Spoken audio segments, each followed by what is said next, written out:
everybody, I'm Ryan, and today we're going to talk about Gruul Delirium in Standard, a deck that has been on the fringes for a little bit, but possibly with some new Aether Drift cards, it can see the light of day. We're going to talk about the overall strategy of the deck, how to play the deck, and some card choices in the deck, so let's jump into it. So this is the Gruul Delirium deck.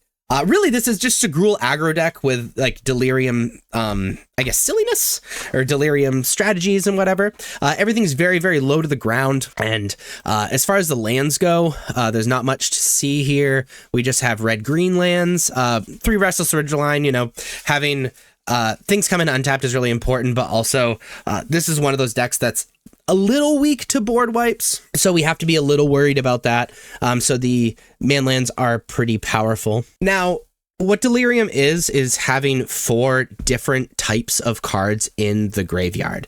And so having a lot of different types of cards in our deck is super important. So we have 2 artifact creatures, for example, we have planeswalkers, we have enchantments, instants, etc., etc. So it's really easy to get Delirium. So I'm gonna divide stuff up really quick just so we can sort of talk about all of these things. So the essence of the Delirium deck is trying to fill our graveyard. So we're playing 4 Seed of Hope where we mill 2 cards, and I may put a permanent card from among the milled cards into your hand. You gain 2 life. So putting cards in our graveyard, absolutely excellent.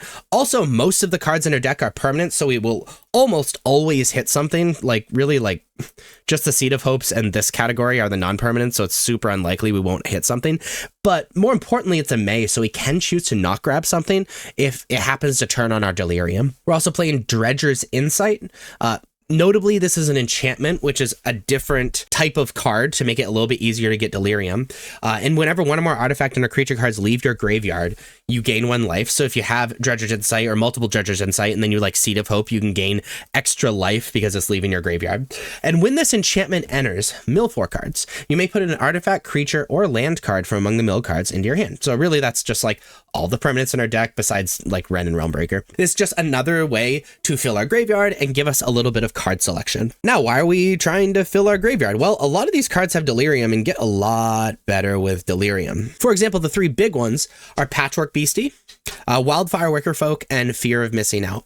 Patchwork Beastie is a 1-mana 3/3, which is disgusting. However, it can't attack or block unless you have Delirium, unless you have 4 or more card types among cards in your graveyard. However, it can help itself get Delirium by milling a card at the beginning of your upkeep. So it's just like very little mana investment for a very large creature.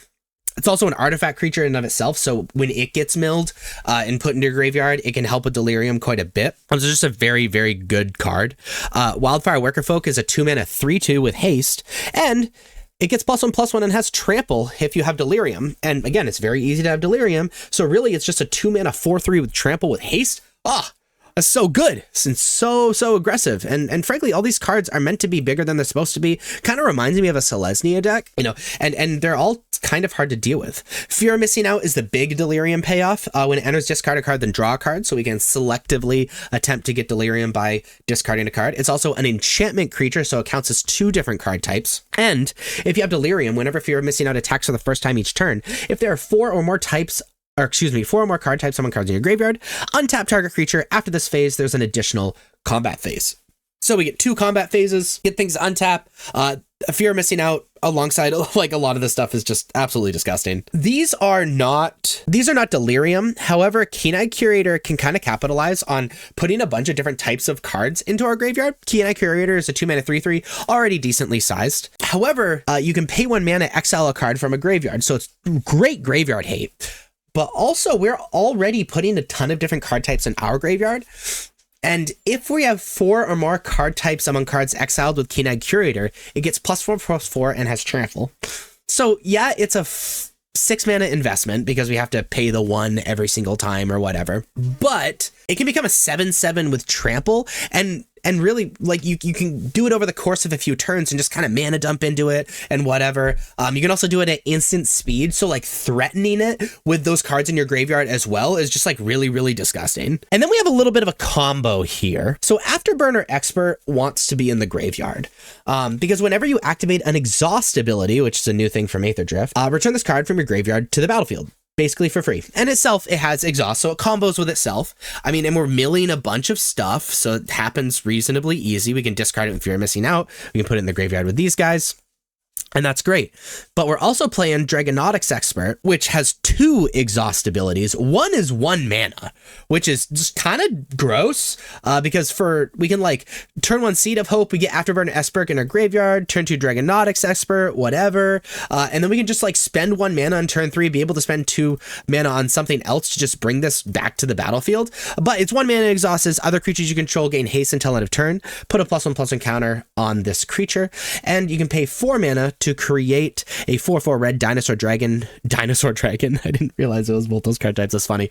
Creature token with flying. So like this card is like pretty good in and of itself, especially giving some haste and whatnot. Like can really surprise people.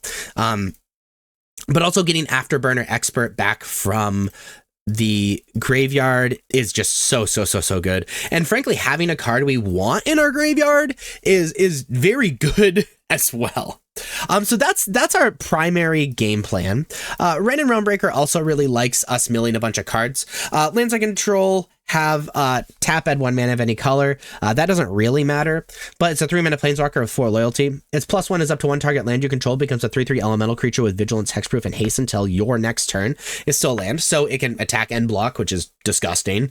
Which, you know, having these planeswalker cards that are able to do that is very powerful.